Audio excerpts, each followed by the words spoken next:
East police station పరిధిలో సమస్యాత్మక polling కేంద్రాల గ్రామాలలో కేంద్ర సాయుధ బలగాలతో ఫ్లాగ్ మార్చ్ నిర్వహించారు ఈస్ట్ పోలీసులు.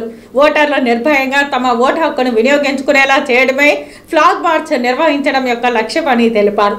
సార్వత్రిక ఎన్నికలు 2024 నేపథ్యంలో జిల్లా ఎస్పీ కృష్ణకాంత్ పటేల్ ఆదేశాల మేరకు తిరుపతి నగరంలోని ఈస్ట్ పోలీస్ స్టేషన్ పరిధిలో సిఐ మహేందర్ రెడ్డి ఆధ్వర్యంలో పోలీస్ స్టేషన్ పరిధిలో ఉన్న సమస్యాత్మక పోలింగ్ కేంద్రాల పరిధిలో ఓటర్లను చైతన్యవంతులను చేయటకు ఆదివారం సాయంత్రం కేంద్ర సాయుధ బలగాలతో కవాతును నిర్వహించారు.